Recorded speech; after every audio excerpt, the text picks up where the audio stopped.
پہلے تو ہضم کرنے کی بات پہ تو بعد میں آئیں گے، پہلے یہ بتائیں کہ گوشت گلتا ہی نہیں ہے بعض لوگوں کا، اور جب گوشت ہی نہیں گلتا تو ہضم کیسے ہوگا؟ لوگ گلا ہوا گوشت ہی نہیں کھا سکتے ہیں۔ دیکھیں پہلی بات تو یہ ہے کہ ہمیں جانور جو ہے نا وہ اس عمر کا لینا چاہیے جو فرمان رسول اللہ صلی اللہ علیہ وسلم، وہ ایج ہو نہ تو وہ تھوڑی والی ایج والا بھی چھوٹا بھی نہیں ہونا چاہیے اور بہت بڑا بھی نہیں ہونا چاہیے، اس لیے کہ جب ہم بہت بڑا جانور لیتے ہیں یا ہم سمجھتے ہیں نا کہ یہ 7 10 15 لاکھ روپے کا ہم نے ایک بیل لیا ہے اور لوگوں کو دکھا رہے ہوتے ہیں کہ وہ بہت بڑا ہے، اتنے میں آپ اندازہ کریں کہ آپ کی کتنی قربانیاں اور ہو سکتی ہیں اگر ہم چھوٹے جانور لیں تو جتنا زیادہ بڑا جانور ہوگا اس کا گوشت بھی ظاہر ہے بوڑھا ہو چکا ہوا ہے، وہ اس کے مسائل ہیں، وہ گلے گا نہیں، اس کے ریشے بڑے ہو چکے ہوئے ہیں، وہ ایک الگ مسئلہ ہے، وہ ایک الگ سٹوری ہے پوری، ہم وہ بھی نہیں دیکھتے۔ دوسری بات آ گئی کہ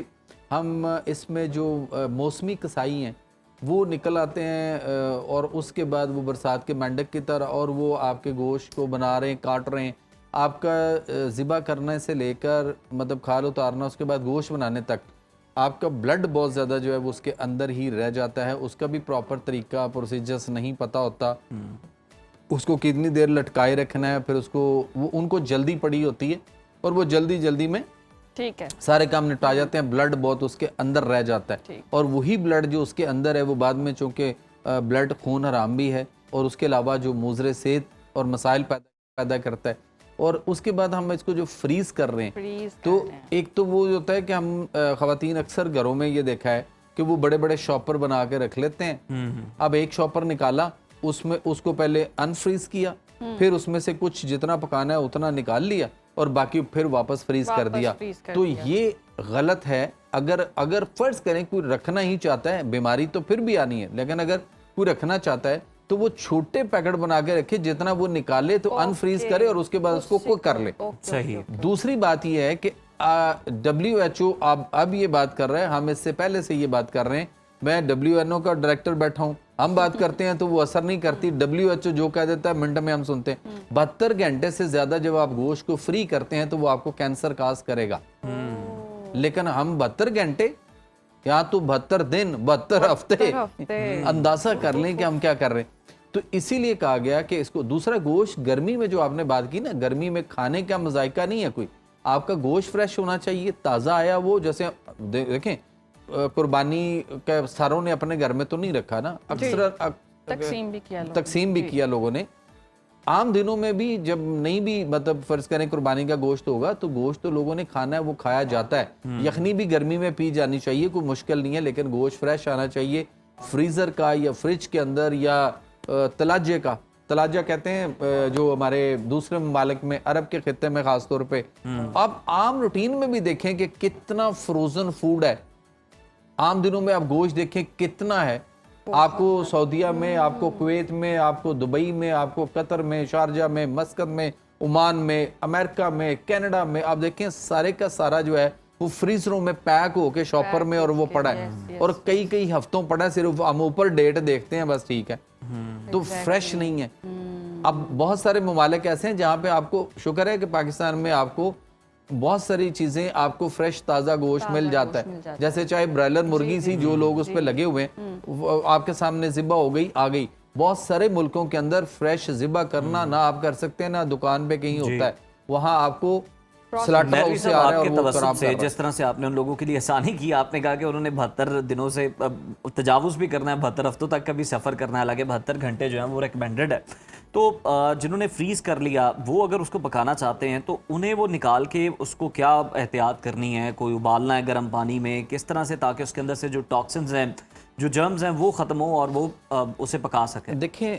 جب آپ اس کو کوک کرتے ہیں نا جس لیول پہ ہم کرتے ہیں، مسئلے تو وہ اپنی جگہ پہ ہیں، وہاں کچھ بہتری بھی ہوتی ہے، لیکن دوسری سائڈ پہ اگر ہم دیکھیں تو جو فریز ہو کے فروزن ہونے کے بعد جو بلڈ اس کے اندر جم چکا ہوا ہے اور اس کے بعد وہ چیز آپ کی ڈے بائی ڈے جیسے ٹائم گزر رہا ہے باسی ہو رہی ہے، اس کے اندر تعفن پیدا ہو رہا ہے، اور خاص طور پہ جب آپ نے نکالا جو ہے نا وہ کر لیا اور اس کے انفریز کر لیا اور اس کے بعد جتنا نکالنا تھا پکانا تھا اتنا اگر نکال لیا اور باقی کو پھر آپ نے فریز کر دیا تو یہ وہ پانی نہیں چھوڑتا، جب آپ باہر نکالتے ہیں پانی چھوڑتا ہے، اس پانی کو کبھی آپ ذرا اٹھا کے ذرا کسی شیشے کے برتن میں ذرا آپ جج تو کریں نا، تو ہم کیا انٹیک کر رہے ہیں،